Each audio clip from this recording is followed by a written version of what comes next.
مفتی طارق مسعود کے بیانات کے لیے مفتی صاحب کے آفیشیل چینل مفتی طارق مسعود سپیچز کو سبسکرائب کریں۔ تو یہ یہاں تک جتنے بھی مضامین ہیں یہ صحیح احادیث سے ثابت ہیں۔ تو قرآن کہتا ہے وَتَرَكْنَا بَعْضَهُمْ يَوْمَئِذٍ يَمُوجُ فِي بَعْضٍ، ہم ان میں سے بعض کو بعض میں چھوڑ دیں گے، بہت کثرت ہوگی۔ وَنُفِخَ فِي الصُّورِ، اور پھر سور پھونکا جائے گا۔ قرآن میں تو یہ کہ سور پھونکا جائے گا ایسے لگ رہا ہے جیسے فوراً پھونکا جائے گا، مگر احادیث میں تفسیر ہے کہ فوراً نہیں پھونکا جائے گا۔ یاجوج ماجوج قیامت کی نشانیوں میں سے ایک بہت بڑی نشانی ہوگی، یعنی یہ اس بات کی علامت ہوگی کہ اب قیامت بہت قریب ہے۔ تو حضرت عیسیٰ ابن مریم علیہ السلام جب نازل ہوں گے، میں تھوڑی سی ترتیب بیان کر دیتا ہوں کہ جو کیونکہ بات یاجوج ماجوج کی چل رہی ہے تو اس سے منسلک جو واقعات ہیں جو اس دور میں ہوں گے وہ بھی میں اسی لیکچر کے ضمن میں بیان کر دیتا ہوں۔ ہمیں صحیح حدیث سے یہ پتہ چلتا ہے کہ قرب قیامت میں جب مسلمان بہت قسمہ پرسی میں ہوں گے تو خراسان سے لشکر اٹھے گا۔ خراسان یہ افغانستان اور ایران کا حصہ، اس علاقے کو نبی صلی اللہ علیہ وسلم کے دور میں خراسان کہا جاتا ہے، جس میں قندھار بھی آتا ہے، ایران کا بھی حصہ آتا ہے اس میں۔ تو یہاں سے لشکر اٹھے گا، مجاہدین لڑیں گے، بہت بڑی تعداد میں دنیا میں جہاد ہوگا، کیونکہ مسلمان ظلم کی چکی میں پس کے تنگ آ چکے ہوں گے، اور لڑتے لڑتے حدیث میں آتا ہے اتنی بڑی بڑی لڑائیاں ہوں گی کہ 1/3 مسلمان شہید ہو جائیں گے اس میں، 1/3 مجاہدین جو لڑنے والے ہوں گے، اور 1/3 جو ہوں گے وہ میدان جنگ سے بھاگ جائیں گے، اور 1/3 کو اللہ فتح عطا فرمائے گا۔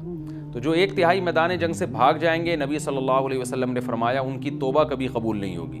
جو 1/3 شہید ہو جائیں گے وہ افضل ترین شہداء ہوں گے اس وقت کے، اور 1/3 کو اللہ تعالیٰ غلبہ عطا فرمائیں گے۔ ایک واقعہ تو ہمیں قرب قیامت میں نبی صلی اللہ علیہ وسلم سے یہ ملتا ہے صحیح حدیث سے۔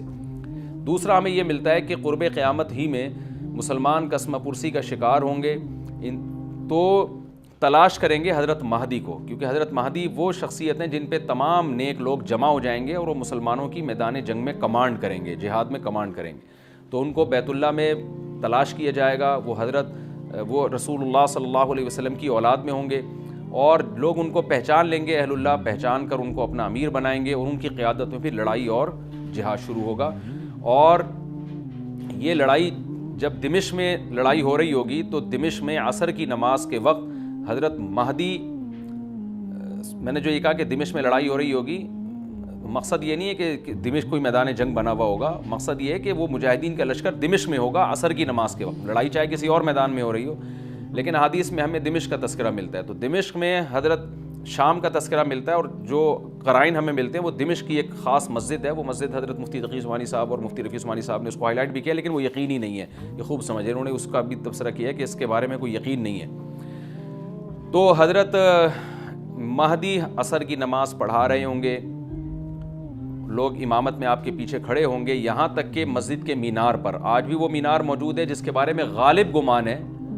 کہ یہ وہ مینار ہے جہاں حضرت عیسیٰ علیہ السلام نازل ہوں گے، غالب گمان کے درجے میں کہا جا سکتا ہے، ورنہ پھر اسی کے اڑوس پڑوس میں کوئی مسجد ہوگی۔ میرا اگر شام جانا ہوا تو انشاءاللہ میں ارادہ ہے کہ میں ولاگ میں اس مسجد کا بھی تذکرہ کروں گا، اس جگہ کا بھی تذکرہ کروں گا، لیکن میں پہلے یہ بات بتا دوں کہ وہ 100% یقینی نہیں ہے، ایسا نہ ہو کہ اس مسجد کے مینار پہ چڑھ کے لوگ جو ہے وہ اس کے کوئی مینار کو ہی چاٹنا شروع کر دیں تبرک کے طور پہ۔ تو عصر کی نماز کا ٹائم ہوگا، حضرت عیسیٰ ابن مریم علیہ السلام فرشتوں کے کندھوں پہ ہاتھ رکھ کے نیچے اتریں گے نماز کے ٹائم پہ، یعنی آسمان سے مینار تک آئیں گے، اور پھر مینار سے آپ کے لیے سیڑھیاں لگائی جائیں گی، سیڑھیوں کے ذریعے مینار سے نیچے اتریں گے، اور لوگ ان کو پہچان لیں گے۔ حضرت مہدی ان کو امامت کے لیے آگے کریں گے کہ آپ اللہ کے ایک پیغمبر ہیں، آپ نماز پڑھائیے، حضرت عیسیٰ علیہ السلام انہی کو آگے رکھیں گے، اور اس طرح کا مفہوم ہے حدیث میں کہ اللہ نے اس کام کے لیے آپ کو ہی منتخب کیا۔ کیا مطلب یہ امامت اس امت کا حق ہے؟ تو حضرت عیسیٰ ابن مریم علیہ السلام کا جو کام ہوگا وہ جہاد ہے، اور یہودیوں سے انتقام لینا، کیونکہ یہودیوں نے اپنے خیال میں حضرت عیسیٰ کو قتل کیا تھا، تو اللہ نے یہودیت ہی کے خاتمے کے لیے اور دجال کے خاتمے کے لیے عیسیٰ ابن مریم کو نازل کیا ہے۔ حضرت مہدی سے پہلے ہی دجال ظاہر ہو چکا ہوگا۔ دجال کے بارے میں حدیث میں آتا ہے کہ ہر پیغمبر نے اپنی امت کو دجال کے فتنے سے ڈرایا ہے۔ اچھا، یہ دجال ایک ایسی شخصیت ہے جس کا یہودی انتظار ہم سے زیادہ کر رہے ہیں، کیونکہ یہودی اس کو اپنے لیے نجات دہندہ سمجھتے ہیں، جبکہ حدیث میں آتا ہے کہ دجال کانا ہوگا اور اس کا خدائی کا دعویٰ ہوگا، اس کے پاس کچھ ایسی طاقتیں ہوں گی کہ مردے کو زندہ کر دے، زندہ کو مار دے، ایک طرف اس کے باغ ہوگا، ایک طرف اس کے آگ ہوگی، جو اس پر ایمان لائے گا اس کو باغ میں داخل کرے گا، اور جو اس پر ایمان نہیں لائے گا اس کو آگ میں داخل کرے گا۔ اور رسول اللہ صلی اللہ علیہ وسلم نے فرمایا اس کی جو آگ ہے حقیقت میں وہ جنت کا باغ ہوگا، اور اس کا جو باغ ہے حقیقت میں وہ جہنم کی آگ ہوگی۔ تو جو نبی کی باتوں پہ یقین کرتے ہیں وہ دجال کے فتنے سے محفوظ رہیں گے۔ اور حدیث میں سورہ کہف کی بھی تلاوت کا حکم ہے، جمعے کے دن جو کہف کی تلاوت کرتا ہے اللہ اس کو دجال کے فتنے سے محفوظ رکھتا ہے۔ اب آپ دیکھیں یہ سورہ کہف میں ہی قیامت کی علامات کا تذکرہ ہے نا، تو شاید اسی وجہ سے کیونکہ جو سورہ کہف پڑھتا رہے گا وہ یاجوج ماجوج کے واقعات بھی پڑھتا رہے گا اور اللہ کی قدرت کے واقعات بھی پڑھتا رہے گا، تو دجال کے فتنے سے اللہ اس کو اس برکت سے بچا کے رکھیں گے، فتنے سے محفوظ رکھیں گے۔ تو وہ ایسی طاقتیں دکھائے گا، بے وقوف لوگ اس پہ ایمان لے آئیں گے۔ حدیث میں آتا ہے کہ کاڑا کبھی بھی خدا نہیں ہو سکتا، یعنی اس کی تو ایک آنکھ ہوگی نہیں، لیکن بے وقوف لوگ اس کے یہ کچھ ظاہری کمالات دیکھیں گے، یہ نہیں دیکھیں گے کہ یہ تو شکل بھی اس کی اچھی نہیں ہے، یعنی خدا کم از کم جمال والا ہوتا ہے نا، یہ تو ہے بھی کانا، اور اس کے بڑا بڑا کافر بھی لکھا ہوا ہوگا واضح طور پر، جس سے پتہ چلے گا۔ لیکن احمق اور بیوقوف لوگ جیسے روحانی عامل کو کچھ شعبدے دیکھ کر ان پہ سے متاثر ہو جاتے ہیں نا، روحانی عاملوں کے شعبدے دیکھ کے، تو ایسے ہی دجال کے شعبدے دیکھ کے متاثر ہوں گے۔ تو بہت لوگوں کو، خلقت کو، بہت بڑی امت کو گمراہ کرے گا دجال، اہل اللہ کو اللہ تعالیٰ اس کے فتنے سے محفوظ رکھے گا۔ پھر حضرت عیسیٰ ابن مریم جب نازل ہوں گے تو وہ دجال کو قتل کریں گے۔ حدیث میں آتا ہے کہ نیزے کے ذریعے گھوڑے پہ بیٹھ کے قتل کریں گے۔ علماء نے اس حدیث کا دو مطلب بیان کیے ہیں کہ یا تو اس کا مطلب یہی ہے کہ واقعی گھوڑے پہ بیٹھیں گے، نیزہ استعمال کریں گے، زمین جو ہے وہ اتنی پہلے اس سے جنگیں ہو چکی ہوں گی کہ لوگ دوبارہ تلواروں گھوڑوں کی طرف آ جائیں گے۔ اس بات کا امکان ہے، ہر ملک ایٹمی طاقت بن چکا ہے، تو اگر یہ ایٹم بم سارے ملک آپس میں چلا دیں تو ہم دوبارہ گدھے گھوڑوں والی زندگی پر آ جائیں گے، ٹیکنالوجی ساری تباہ و برباد ہو جائے گی، انسان کی ترقی۔ تو اس بات کا بھی امکان ہے کہ کوئی اس سے پہلے ہو سکتا ہے کوئی ایسی جنگ عظیم ہو کہ انسانیت دوبارہ پہاڑوں پتھروں کے دور میں آ جائے۔ لیکن ظاہر یہ معلوم ہوتا ہے کہ رسول اللہ صلی اللہ علیہ وسلم نے جو کلام کیا ہے، ظاہر ہے اس دور کے لحاظ سے جو لوگوں کے جہاں تک جو لوگوں کی مینٹل اپروچ ہے وہاں تک، تو نبی صلی اللہ علیہ وسلم میزائل یا اور ٹینکوں کا تذکرہ کرتے تو کیا سمجھ میں آتا؟ تو گھوڑے سے مراد ہے جو اس زمانے کا گھوڑا ہوگا، اور نیزے سے مراد ہے اس زمانے کا جو اسلحہ ہوگا، کیونکہ نیزہ نبی کے دور کا ایک مناسب اسلحہ تھا اور گھوڑا نبی کے دور کی میدان جنگ کی ایک مناسب سواری تھی۔ تو اس سے یہ بھی پتہ چلتا ہے کہ ہو سکتا ہے عیسیٰ ابن مریم نیزے کے بجائے کلاشنکوف کا استعمال کر لیں، تو یعنی وہ نیزہ جو ہے وہ اس کلاشنکوف کی یا جو بھی اسلحہ اس وقت حضرت عیسیٰ ابن مریم استعمال کریں گے اس کی ایک تعبیر ہے، تو اس کا بھی پورا امکان ہے۔ تو ہمیں بہرحال اتنا ایمان ہمارے لیے ضروری ہے کہ دجال کو قتل کرنے والی جو ذات ہے، جو شخصیت ہے، وہ عیسیٰ ابن مریم علیہ السلام ہے۔ تو حضرت عیسیٰ کے ذریعے اللہ تعالیٰ دجال کو قتل کریں گے، اور حضرت عیسیٰ کی قیادت میں زبردست جہاد ہوگا۔ حدیث میں آتا ہے کہ عیسیٰ ابن مریم اس دنیا کو امن سے بھر دیں گے، اتنا امن ہو جائے گا اور اتنی مالی فراوانی ہوگی، اتنی مالی، کیونکہ دنیا میں مال بہت ہے، ڈسٹریبیوشن صحیح نہیں ہے، جو تقسیم ہے نا مال کی وہ ظالمانہ ہے، جس کی وجہ سے غریب سے غریب تر ہے، امیر سے امیر تر ہے۔ حضرت عیسیٰ ابن مریم ایسا نظام قائم کریں گے کہ جس سے مال کی صحیح تقسیم، اور لوگ اٹھیں گے زکوٰۃ کا مستحق تلاش کریں گے اور لوگوں کو زکوٰۃ کا مستحق نظر نہیں آئے گا، غریب تلاش کرنا مشکل ہو جائے گا۔ یعنی ایک آدمی، حدیث کا مفہوم ہے کہ زکوٰۃ لے کے گھومتا رہے گا اور اس کو کوئی غریب نہیں ملے گا، اتنی مالی فراوانی ہو جائے گی۔ پھر ترمذی کی روایت میں آتا ہے کہ اللہ کی طرف سے برکتیں ایسی نازل ہوں گی کہ بڑے بڑے انار پیدا ہوں گے، بڑے بڑے انگور پیدا ہوں گے، زمین اپنی برکتیں کھول دے گی، اور حضرت عیسیٰ علیہ السلام خنزیر کو بھی دنیا سے ختم کر دیں گے، خنزیر کی نسل کو ختم کر دیا جائے گا، وَيَضَعُ الْجِزْيَةَ، اور جزیہ کا نظام ختم، اما الاسلام و اما السیف، یا تو تلوار یا اسلام، اس کے علاوہ نہیں۔ تو نبی صلی اللہ علیہ وسلم کو اللہ نے جس مقصد کے لیے دنیا میں بھیجا تھا، اس مقصد کی جو تکمیل ہے وہ عیسیٰ ابن مریم کے ذریعے۔ باقی اس میں حکمتیں کیا ہیں اس پر میرے الگ سے بیانات موجود ہیں کہ اللہ نے حضرت عیسیٰ ابن مریم کا انتخاب کیوں کیا اس کام کی تکمیل کے لیے، اسی امت میں کوئی کیوں منتخب نہیں کر لیا، یا یہ کہ پیغمبر صلی اللہ علیہ وسلم ہی کے ذریعے پوری دنیا میں اسلام کو غالب کر دیا جاتا، اس میں کیا حکمتیں ہیں، اس پر میرے الگ سے بیانات موجود ہیں۔ ابھی تو میں کوشش کرتا ہوں کہ تفسیر سے میں جو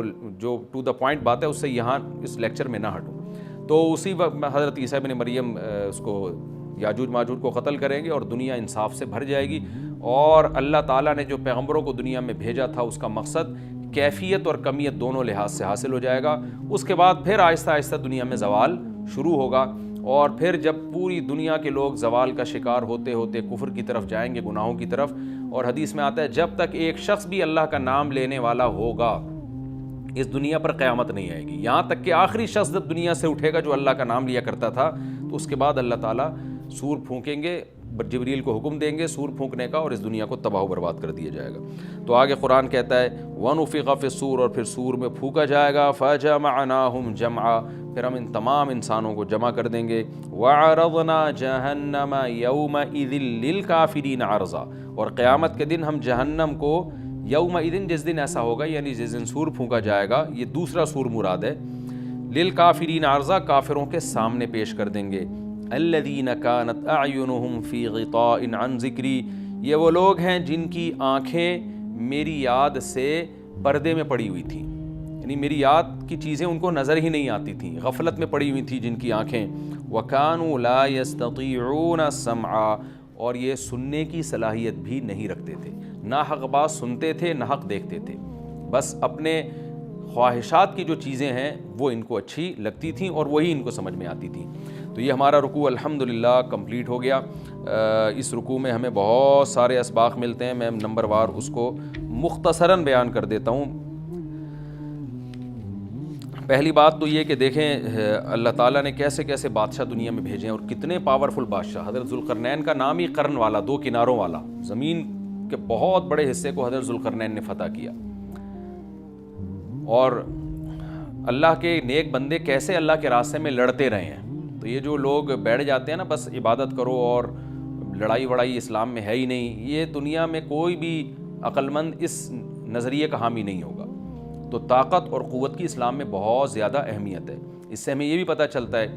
کہ اپنے ملک کی، خاص طور پر اسلامی ملک کی جو فوجی قوتیں ہیں، جو فوجی طاقتیں ہیں، ان کی ہمیں قدر کرنی چاہیے، کیونکہ اگر کوئی بھی ملک عسکری لحاظ سے کمزور ہو جائے، کیونکہ اللہ تعالیٰ تو جو عسکری لحاظ سے طاقتور قومیں تھیں اللہ نے ان کا کتنا تذکرہ کیا، ہاں وہ اللہ کے باغی نہ ہوں۔ تو اسلامی ملک میں کوئی بھی اسلامی کنٹری ہے، چاہے سعودی عرب ہے، چاہے پاکستان ہے، چاہے ترکی ہے، کوئی بھی اسلامی کنٹری ہے، اس کی فوج کی قدر کرنی چاہیے، کیونکہ اسی کی وجہ سے ملک کا بارڈر محفوظ ہوتا ہے۔ اگر مسلمان عسکری لحاظ سے کمزور ہونا شروع ہو جائیں تو کافر ہمیں گاجر مولی کی طرح کاٹنا شروع کر دیں، اسلام دشمن قوتیں ہمیں کھا جائیں، ختم کر دیں ہمیں کھا کے۔ تو نیک قوتوں کو اپنی بقا کے لیے ہمیشہ سے ایک اسلحے کی اور طاقت کی ضرورت رہتی ہے، اس کی اہمیت اسلام میں بہت زیادہ ہے۔ موسیٰ علیہ السلام کے بعد کتنے بڑے بڑے جنگی کمانڈر پیدا ہوئے، ذوالقرنین کا اللہ نے کیسا تذکرہ کیا، ذوالقرنین کی عبادت کا کہیں بھی تذکرہ نہیں، حالانکہ وہ بڑے عبادت گزار بھی تھے۔ داؤد علیہ السلام کی عبادت کا تذکرہ بھی ہے، ان کی تلوار اور طاقت کا تذکرہ بھی ہے۔ تو اللہ تعالیٰ جہاں عبادت کا تذکرہ کرتے ہیں تو طاقت اور قوت کا بھی تذکرہ کرتے ہیں، اس سے عسکری لحاظ سے اپنے آپ کو مضبوط کرنے کی اہمیت کا ہمیں پتہ چلتا ہے کہ اسلام میں اس کی بڑی اہمیت ہے۔ کسی بھی اسلامی ملک کی فوج کا مورال کسی بھی لحاظ سے ڈاؤن نہیں ہونا چاہیے، اور عسکری لحاظ سے وہ کسی بھی لحاظ سے کمزور نہیں ہونی چاہیے، اور اس کو چاہیے کہ اعدوا لهم ما استطعتم من قوہ پر عمل کرے، کہ قرآن کہہ رہا ہے روز بروز اپنی طاقت اور قوت میں اضافہ کرنے کی کوشش کرو۔ اس سے مسلم قوم کو کبھی بھی غافل نہیں ہونا چاہیے، اور کوئی بھی ایسا کام جس سے مسلمان قوتیں اور طاقتیں کمزور ہونا شروع ہو جائیں، اس کام سے ہمیں بچنا چاہیے۔ دوسری بات ہمیں یہ پتہ چلی کہ اللہ تعالیٰ نے اہل اسلام کے ذمے پوری دنیا کی ذمہ داری لگائی ہے، کسی ایک ملک کی نہیں۔ جتنے بھی پیغمبر آئے ہیں جب وہ دنیا فتح کرنا شروع کی ہے تو کہیں رکے نہیں ہیں وہ کہ بھئی یہاں تک، اس سے آگے نہیں جانا۔ ان کی صلاحیت ہی ختم ہو گئی ہو، وسائل ہی ختم ہو گئے ہوں تو الگ بات ہے۔ تو پوری دنیا ہے جس میں اللہ کے دین کو غالب کرنا ہے۔ اب اس کا طریقہ کیا ہوگا؟ ظاہر ہے جو جس زمانے میں سوٹیبل طریقہ ہو وہ اختیار کیا جائے گا۔ تو حضرت ذوالقرنین پہلے انتہائی مشرق کی طرف گئے ہیں، جہاں سورج نکلتا ہے تو وہاں سے جہاں سے آبادی شروع ہو رہی ہے، اور ان کا خیال تھا کہ اب آگے آبادی نہیں ہے تو پھر جا کے اسٹاپ کیا ہے۔ مغرب میں بھی ایسے ہی، شمال میں بھی ایسے ہی۔ تو ہمیں جب دیکھتے ہیں کہ جب صحابہ کرام نے دنیا فتح کرنا شروع کی ہے تو ہمیں مسلمان کمانڈروں میں بھی ایسے واقعات ملتے ہیں کہ وہ علاقے فتح کرتے کرتے سمندر کے کنارے پہنچے اور انہوں نے سمندر کو دیکھ کے کہا کہ تیرے آگے بھی آبادی ہوتی نا تو ہم اللہ کا کلمہ وہاں بھی بلند کرتے۔ تو یہ دور تھا مسلمانوں کا، اور یہ عیسیٰ ابن مریم دوبارہ پھر وہی کریں گے، پوری دنیا کو فتح کریں گے۔ تو حضرت ذوالقرنین کے اس واقعے سے پتہ چلتا ہے کہ پوری دنیا کی ذمہ داری اللہ نے ہمیشہ سے اہل اللہ پہ لگائی ہے، اور وہ پوری دنیا میں اللہ کے دین کو غالب کرنے کی کوشش میں ہمیشہ سے لگے رہے ہیں۔ تیسری بات ہمیں پتہ چلتی ہے کہ اسباب اور وسائل کی اہمیت۔ حضرت ذوالقرنین نے جب اتنا پہاڑوں کے بیچ میں اتنا یعنی لوہے کی پلیٹیں لگا کے تانبا پگھلا کے آہنی دیوار بنائی ہے تو خوش ہوئے ہیں، ہاذا رحمت من ربی، یہ میرے رب کی رحمت ہے. تبھی تو اللہ کا شکر ادا کیا نا، خوشی پہ شکر ادا کیا جاتا ہے. تو اس سے یہ بھی پتہ چلتا ہے کہ سائنس اور ٹیکنالوجی، دیکھیں یہ کام ٹیکنالوجی کے بغیر ممکن نہیں تھا. تبھی تو اس قوم نے کہا نا ذوالقرنین سے کہ ہم پیسے آپ کو دیں گے، لیکن ہمارے پاس وہ وسائل نہیں ہیں، وہ ٹیکنالوجی نہیں ہے ہمارے پاس. اور بظاہر ایسا لگتا ہے کہ ان کے پاس لوہا بھی تھا، تانبا بھی تھا، کیونکہ حضرت ذوالقرنین اب یہ تو نہیں ہے نا کہ زمین کے مشرق کی طرف دوبارہ لوہا جمع کرنے گئے ہوں، تو وہیں سے جو کچھ ہوگا نکالا ہوگا. تو وسائل اس قوم کے پاس تھے، ٹیکنالوجی نہیں تھی کہ اس لوہے کو اور اس تانبے کو پگھلا کے دونوں پہاڑوں کے بیچ میں پلیٹیں کیسے بنانی ہیں اور ان کو کیسے ان کے بیچ میں تانبا کر کے کہانی دیوار بنائی ہے، یہ ٹیکنالوجی ان کے پاس نہیں تھی. تو اس سے ہمیں ٹیکنالوجی کی ویلیو کا بھی پتہ چلتا ہے. آج مسلمان اس میں بھی بہت پیچھے چلے جا رہے ہیں اور اس کو مذہب سمجھنا شروع کر دیا ہے. تو یہ بات بھی غلط ہے. حضرت ذوالقرنین نے اتنی طاقت اور قوت کا استعمال کیا اور اتنے زبردست طریقے سے اس وقت جو بھی اس سوٹیبل ٹیکنالوجی تھی اس کا استعمال کر کے دو پہاڑوں کے بیچ کے راستے کو بند کر دیا اور اس پہ خوشی منائی حضرت ذوالقرنین نے. یہ نہیں کہا کہ بھئی اس سے کچھ بھی نہیں ہوتا، اصل میں تو بس انسان کو چاہیے کہ وہ اللہ اللہ کیا کرے بیٹھ کے، اور یہ کیا اللہ سے بس مدد مانگو، اللہ ہی. یاجوج ماجوج کے بارے میں ان کو کہہ دیتے ہیں ذوالقرنین کہ تم سب رات کو تہجد میں اٹھ کے دعائیں مانگو، اللہ یاجوج ماجوج سے تمہیں بچا لے گا. نہ نہ نہ، حضرت ذوالقرنین نے کہا دعائیں بھی مانگو، یقیناً حکم دیا ہوگا دعائیں مانگنے کا، لیکن ہم پورے اسباب اور وسائل استعمال کریں گے، لوہے کی پلیٹیں بنائیں گے، تانبے کو پگھلائیں گے، اوپر چڑھائیں گے اور اس طرح سے پوری مضبوط دیوار بنائیں گے. آج مسلمان ہاتھ پہ ہاتھ رکھ کے بیٹھ گیا ہے اور وظیفوں میں اور جو ہے بس وہ چند صبح شام کے وظیفے پڑھ کے وہ سمجھتا ہے کہ ساری دنیا کے سارے مسائل کا حل اس سے ہو جائے گا. ایسا نہیں ہے. آپ کو بہت زیادہ ترقی کرنی ہے، بہت زیادہ اسباب و وسائل میں آپ کو غیر مسلموں سے آگے نکلنا ہے. جیسے کہ قرون اولیٰ کا مسلمان نکلا تھا، تبھی اللہ نے اس کے لیے دنیا میں فتوحات کے دروازے کھولے تھے. تو اللہ ہمارے لیے فتوحات کے دروازے جبھی کھولے گا جب ہم عبادت کے ساتھ ساتھ سائنس اور ٹیکنالوجی کے میدان میں بھی آگے بڑھنے کی کوشش کریں.